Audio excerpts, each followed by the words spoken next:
नगरकरांची अनेक वर्षांची प्रतीक्षा अखेर संपली असून शहरात स्वराज्य रक्षक छत्रपती संभाजी महाराज यांचा भव्य पूर्णाकृती पुतळा दिमाखात उभा राहिला आहे। काल या पुतळ्याचे अनावरण संपन्न झाले असून आज वंचित बहुजन आघाडीच्या वतीने या स्मारकास अभिवादन करण्यात आले।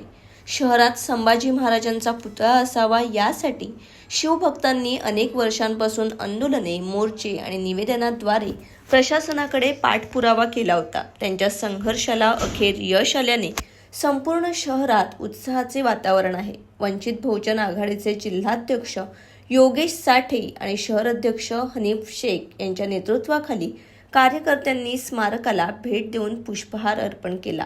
यावेळी कार्यकर्त्यांच्या घोषणांनी परिसर दणाणून गेला होता। यावेळी बोलताना योगेश साठे म्हणाले की छत्रपती संभाजी महाराज हे केवळ योद्धे नव्हते, तर ते प्रखर विद्वत्ता आणि अष्टपैलू व्यक्तिमत्वाचे प्रतीक होते। त्यांनी धर्म आणि संस्कृतीच्या रक्षणासाठी दिलेले बलिदान पिढ्यानपिढ्या प्रेरणा देणारे आहे। हा पुतळा जनसामान्यांना कायम स्वाभिमानी आणि कर्तव्यदक्ष जीवन जगण्याची ऊर्जा देईल असा विश्वासही त्यांनी व्यक्त केला। यावेळी जेडी शिरसाट, प्रवीण ओरे, योगेश क्षीरसागर, प्रज्योत शिर्के, अशोक देवडे, फिरोज पठाण यांसह अनेक पदाधिकारी आणि शिवप्रेमी मोठ्या संख्येने उपस्थित होते। आज अहिल्यानगर शहरामध्ये गौरवास्पद तसंच अभिमानास्पद असा ऐतिहासिक क्षण छत्रपती संभाजी महाराज यांचा पूर्णकृती पुतळ्याचं अनावरण करून तसंच अभिवादन करण्यात आलेलं आहे।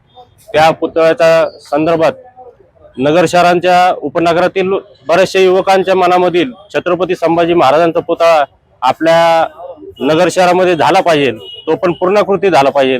यासाठी नागरिकांनी भरपूर प्रमाणात मोठ्या प्रमाणात त्यांनी प्रयत्न केले, आंदोलन केले, मोर्चे काढले। त्या प्रयत्नांना यश येत आज पूर्णकृती पुतळा प्रोफेसर चौक येथे उभा राहिलेला आहे। यासाठी आम्ही वंचित बहुजन आघाडीच्या वतीने आज इथं अभिवादन करण्यासाठी जमा झालेलो आहोत।